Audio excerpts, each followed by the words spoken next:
The thing is that the situation with housing is so tragic in Berlin, for example, but also in many other cities, that a lot of people start to be into that, and not necessarily because they want to, to put an end to capitalism, or there's a lot of people who are very engaged and who are less radical, I would say, politically, but still. Yeah, I mean, it's not radical to say we need to make sure that people can live in a, in a...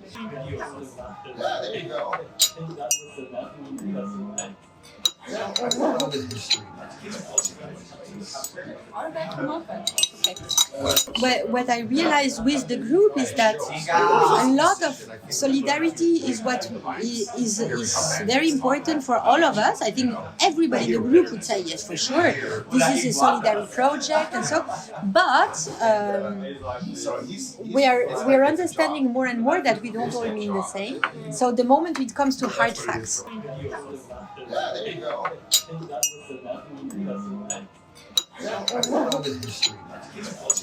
Because something I haven't mentioned at all yet, but is also part of the whole situation, is that we also have people, we have Altmieter who are not part of the group. So there's 2 families that live in the building and chose not to join the project. Which, of course, I mean, they have their rental contract, and so they stay on their old contract. And they don't do, they have nothing to do with us, except that we are their Vermieter. And this is good and bad, because of course there's also, it's good because it's nice that people have choice and security as tenants, and so it's bad because we put so much work and they pay so much cheaper than us.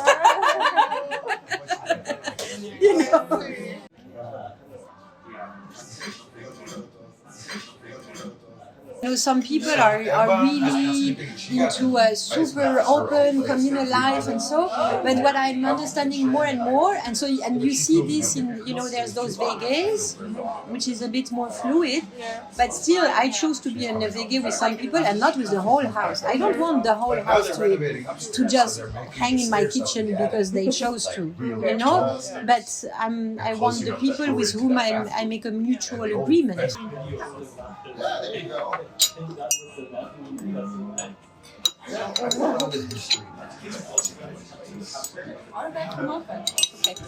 But one question we have that we are discussing is, should it be mandatory to attend mediations? If there is a conflict, are you obliged to go into mediation? It's super interesting, and so most people say, yeah, it should be like that, and other people are terrified. And so or if somebody cannot pay their rent, will they be kicked out? Yeah, will the community take over? So these are really, because the contracts are always made for problems, in case of trouble. This is why you write them, to be prepared in advance. So we are starting to, and through this, the question of solidarity becomes very concrete. Very concrete. What is solidarity conditional? Do you have to be a nice person? Or do you have, no, it's true, do you have to be open and ready to work out your conflicts? Do you have to have money to be solidary? But on the other hand, do you have to spend, to pay for people you don't even like, just because, it's super complicated.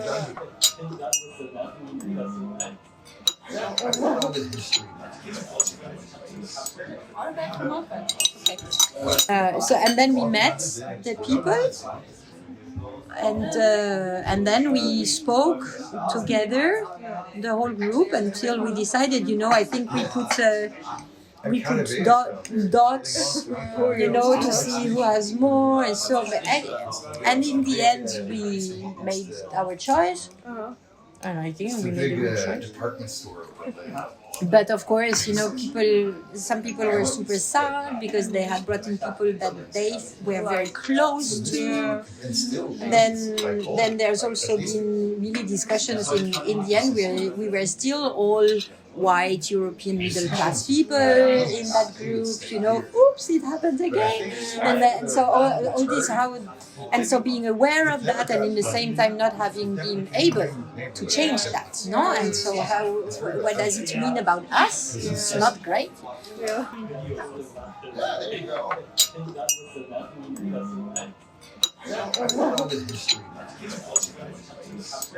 What I would have done differently, or what I wish the group had done differently.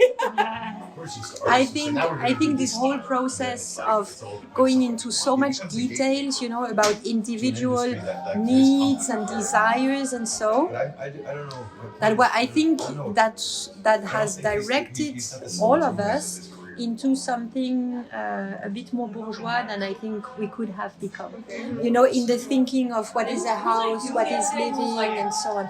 Yeah, there you go.